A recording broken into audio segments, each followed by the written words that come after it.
कहानी की शुरुआत वहीं से जहां आंसू थे लेकिन इरादे भी थे। जब मैं 5 साल की थी, मुझे पहली बार एहसास हुआ कि मेरी माँ बाकियों जैसी नहीं है। बाकी बच्चों की माएं स्कूल छोड़ने आती थी। मेरी माँ, वो सुबह 4 बजे उठकर झाड़ू थाम लेती थी, हमारे पैरों की धूल छांटती थी और फिर अपने घुटनों को चुपचाप तोड़ने चली जाती थी, किसी और के घर की सफाई करने। मेरा नाम नेहा है और ये कहानी सिर्फ मेरी नहीं है। ये कहानी है मेरी माँ सरला देवी की, मेरी बहन पूजा की और उन तमाम माँ बेटियों की जिन्हें लोग सिर्फ औकात में देखना चाहते हैं, लेकिन जो अपनी कहानी खुद लिखती हैं। हमारा घर एक टूटी हुई झोंपड़ी, दीवारों से ज्यादा छेद और सपनों से ज्यादा जिम्मेदारियां। पापा हमें छोड़ गए थे। क्यों? माँ को सिर्फ बेटियां हुई थी। गांव में किसी ने कहा था, लड़की तो हुई है, कौन सा खजाना मिला है इसे। माँ ने उस दिन कुछ नहीं कहा, पर अगले दिन से उनके हाथों की चाल और तेज हो गई। एक हाथ में झाड़ू, दूसरे में तसला और होठों पर एक वादा, मैं अपनी बेटियों को झुकने नहीं दूंगी। पूजा दीदी मुझसे 2 साल बड़ी थी, लेकिन उनके आंसू मुझसे भी छुपाकर बहते थे। स्कूल में सब कहते, अरे पूजा, तेरी माँ तो झाड़ू वाली है ना, तू क्या करेगी पढ़ लिख कर। वो चुप रह जाती थी, मुझे गले से लगाकर बस इतना कहती थी, तेरे सामने कोई कुछ ना बोले नेहा, तू सिर्फ पढ़। माँ भी बस एक बात कहती थी, दुनिया का मुंह बंद करना है तो आवाज मत उठाओ, कामयाब हो जाओ। और उस दिन पूजा दीदी ने खाना नहीं खाया। मैंने माँ को देखा, वो चुपचाप उनके बाल सहला रही थी। धीरे से बोली, मैं तुम्हें सब कुछ नहीं दे सकती, लेकिन जो दुनिया ने मुझसे छीना वो तुम्हें दिलाकर रहूंगी। वहीं से शुरू हुआ हमारा सफर। सुबह स्कूल, दोपहर घर के काम, रात को माँ की आंखों में थकान और हमारे हाथों में किताब।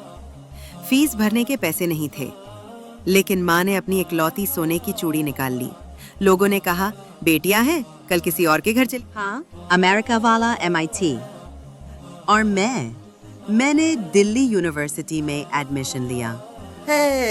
गांव वालों के लिए ये सपने नहीं, तौहीन थे। देखो देखो, झाड़ू वाली की बेटियां अब अंग्रेजी बोल रही हैं। लेकिन हमें फर्क नहीं पड़ता था, क्योंकि हमें अपनी लड़ाई दुनिया से नहीं, अपनी गरीबी से थी। एक दिन अमेरिका से पूजा दीदी ने माँ को वीडियो कॉल किया। माँ के हाथों में छाले थे। पूजा फूट पड़ी, माँ, अब क्यों करती हो ये सब, अब हम कमा रहे हैं ना। माँ मुस्कुराई, बेटा, मैं थक जाऊं तो तू थक जाएगी, मैं अपनी थकान तुझ तक नहीं पहुंचने दूंगी। और उस दिन पूजा दीदी के अंदर कुछ टूट गया और कुछ जुड़ गया।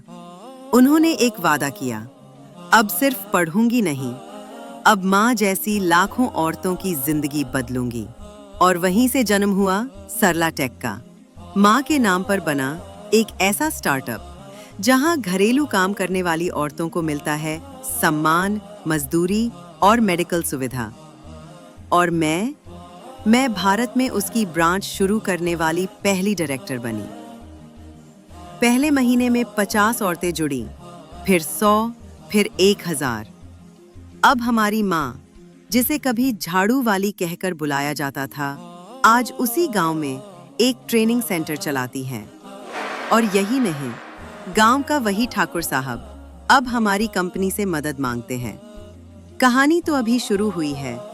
जब ठाकुर साहब का बेटा इंटरव्यू देने आया, राहुल ठाकुर, हाँ वही लड़का जिसने स्कूल में पूजा दीदी का मजाक उड़ाया था, झाड़ू वाली की बेटी पढ़ के क्या करेगी, तेरे हिस्से में भी पोछा ही लिखा है, वही अब हमारी कंपनी सरला टेक में इंटरव्यू देने आया था।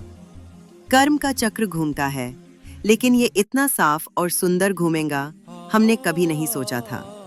राहुल ठाकुर का रिज्यूमे मेरी टेबल पर आया तो पहले तो मुझे यकीन नहीं हुआ। मैंने फाइल उठाई, पूजा दीदी को वीडियो कॉल किया और मुस्कुराकर बोली, दीदी, वक्त आ गया है, आज सवाल हम पूछेंगे।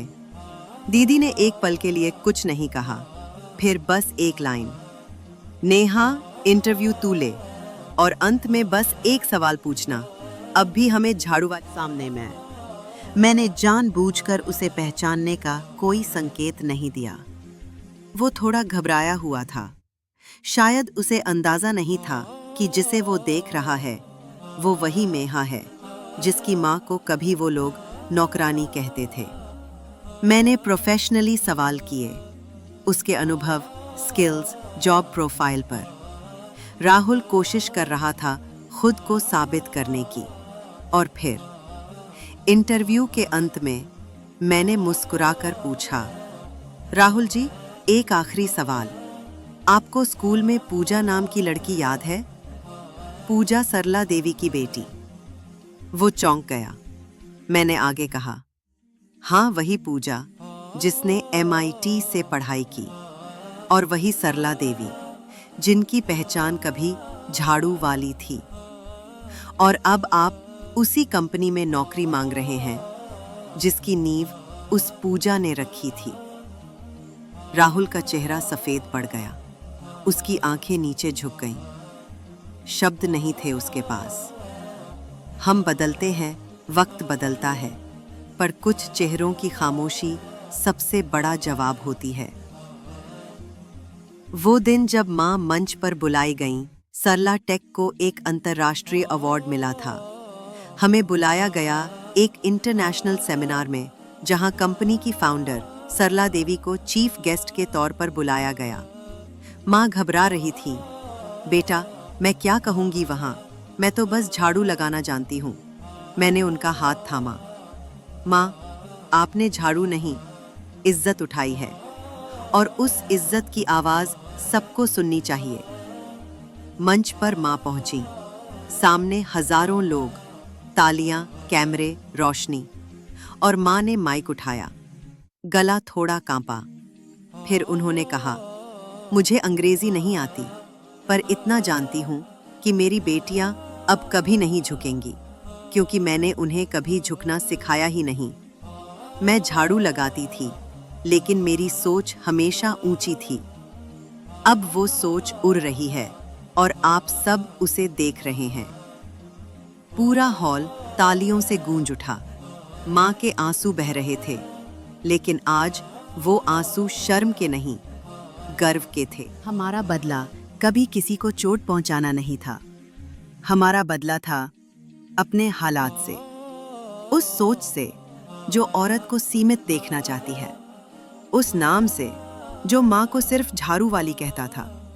आज उसी गांव में हमारी कंपनी की ब्रांच है, जहां कभी माँ दूसरों के घरों में पोछा लगाती थीं, अब वो औरतों को ट्रेनिंग देती हैं।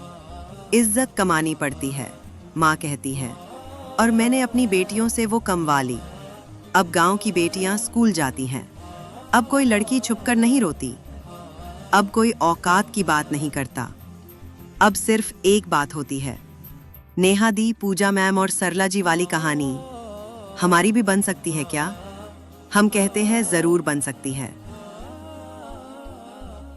एक बार किसी ने माँ से पूछा, सरला जी, बदला लिया आपने? माँ मुस्कुराई, नहीं, जवाब दिया है। जवाब मेहनत से, जवाब इज्जत से, और सबसे बड़ा जवाब, वो बेटियां जो अब किसी से नहीं डरती। पूजा दीदी अब US में एक बड़ी कंपनी की CEO है। मैं भारत में सरला टेक इंडिया चला रही हूँ। हमने अब तक 10,000 से ज्यादा औरतों को रोजगार और सम्मान दिया है। और हर साल माँ स्कूल की सभा में जाकर कहती हैं, बेटियों, अगर कोई तुम्हें कमजोर कहे तो लड़ो मत, बदलो। तूफान कभी आवाज करके नहीं आते, वो चुपचाप तबाही लिखते हैं। और बेटियों, तूफान तुम हो। 4-6 अगर ये कहानी आपके दिल तक पहुंची हो तो इस वीडियो को लाइक कीजिए, कमेंट में बताइए क्या आपने कभी ऐसा जवाब दिया है किसी को, और चैनल को जरूर सब्सक्राइब कीजिए, क्योंकि अगली कहानी भी किसी तूफान की ही होगी। हम बदलते नहीं हैं, हम बदल देते हैं।